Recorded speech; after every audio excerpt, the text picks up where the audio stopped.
Okay, my name is Antonia Harris, and this is my presentation on metabolic acidosis and its compensations for concepts of human physiology 2 at Grand Canyon University. So, there are two types of metabolic acidosis, acute and chronic. So acute is usually lasts between a few minutes to a couple of days, while chronic usually lasts from a few weeks to some years. Now, with acute is the most common type out of the two. On the study that I read, it showed that about 64% of the patients um, in a large ICU in the United States had acute metabolic acidosis. Um, and then chronic acidosis is very rare. It's definitely less common. It showed about 1.9% of the metabolic acidosis present in that study, and it usually chronic acidosis increases majority of the time when there is an increase of chronic kidney disease. So kidney disease plays a very important role when it comes to metabolic acidosis. So now just kind of getting into it.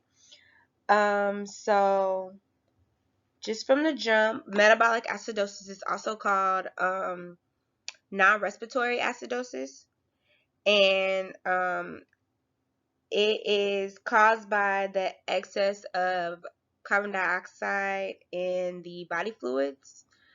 Um, and when it's in its uncompensated state, um, it is characterized by a decrease in the plasma concentration of, sorry, I wrote it down, of bicarbonate, sorry, and the carbon dioxide concentration remains normal. Whew. Okay, calm down. All right. So some of the causes, as you can see, I have listed severe diarrhea, diabetes mellitus, strenuous exercise, and uremic acidosis. So diving right in, going to give you more details about severe diarrhea. So when it comes to severe diarrhea, this happens during digestion, of course, because diarrhea, digestion, they go hand in hand. And that is when the digestion is rich in the bicarbonate, and the digestive juice has a lot of bicarbonate in it, and then normally that's secreted. However, normally that's secreted into the digestive tract by the pancreas. However, that doesn't happen. So instead, it's oh wait, let me backtrack a little bit. So when it's secreted by the digestive tract, into the digestive tract by the pancreas, it's later reabsorbed into the plasma once digestion is complete. However, with severe diarrhea, that doesn't happen. Instead, the bicarbonate is lost during the bowel movement, and then of course it's not reabsorbed, and then that contributes to there being less bicarbonate to buffer available to buffer the hydrogen present, and then that in turn causes more free hydrogen present in the body fluids. Sorry. Now, as far as diabetes mellitus, mellitus. This occurs because there is an abnormal fat metabolism taking place, and that usually happens because the cells are unable to use glucose in order they're unable to use glucose because there is not enough insulin action. And because there's not enough insulin action, um that leads to the formation of excess keto acids. And when they start to disassociate, those keto acids, once they start to disassociate, that leads to the increase in the plasma concentration of hydrogen. Now, with strenuous activity, I mean, exercise, sorry. With strenuous exercise, um, the muscles go into anaerobic glycolysis when we're undergoing strenuous exercise. And when you exercise, you end up getting sore. That soreness comes from the lactic acid that's built up from exercising. And so with that excessive production of the lactic acid being produced, that also raises the plasma level of the plasma concentration, the plasma hydrogen concentration level. Sorry. Um, Now with uremic acidosis, this is caused from kidney failure. And it's called uremia. Kidney failure called uremia. This is when the kidneys can't get rid of um the normal amounts of hydrogen from the body. And though that hydrogen is formed from the non-carbonic acids. And once the hydrogen starts to accumulate in the body fluids, the kidneys can't conserve um, enough of the bicarbonate in order to buffer that acid load. So that leads to uremic acidosis. So as you can see, all of this stuff has to do with bicarbonate, and the concentration of hydrogen in the plasma, the levels. So now moving on to the compensations. This is just like a little diagram that I found online. It just kind of shows a flow chart of how things kind of work. Yeah. And then right here on the left side, I have briefly listed the three different type of compensations that I'm going to touch on. So the first one is the buffers.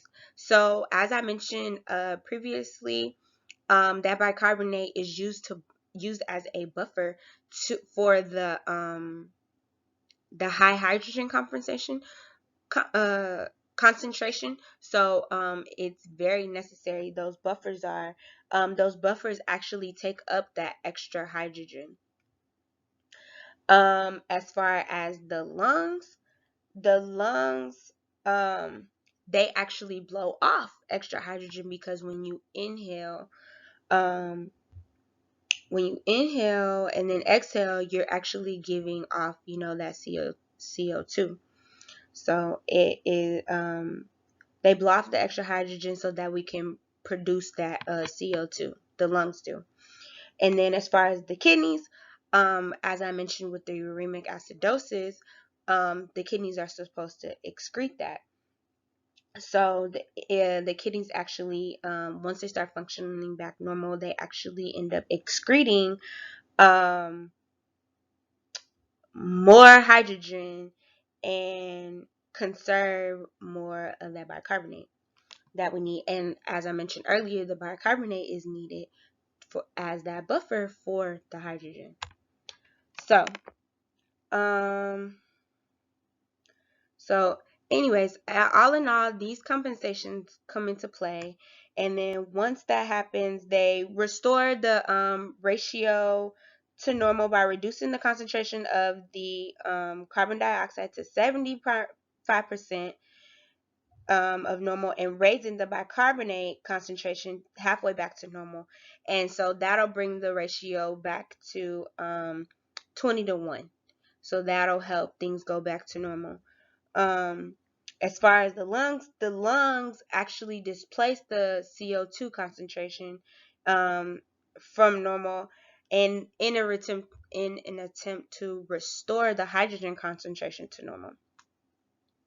And then the respiratory induced acid-base disorders are usually abnormal. Take the carbon dioxide concentration is usually abnormal, and that is because of the hydrogen imbalance. So when that happens,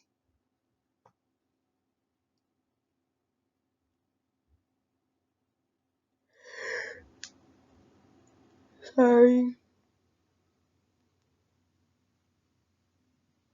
When that happens, the metabolic acid-base disorders of the carbon dioxide shift from normal in order to compensate for the hydrogen imbalance, if that makes sense. So let me see. Oh, but that's my reference page. So with that being said, um, my last little thing to touch on is kidney disease. When a person has kidney disease, it's really hard to completely compensate for metabolic acidosis, just because the renal mechanism is not available for the pH regulation. The respiratory system can only compensate for 75% of the way toward normal. It can't do that whole 100%. And also, so this is my reference.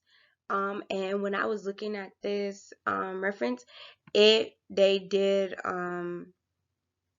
basically they did like a study on the patients, and they did a study on like the causes and the diagnosis and all of that of metabolic acidosis, and they pretty much found out that everything that I previously stated that I got from the book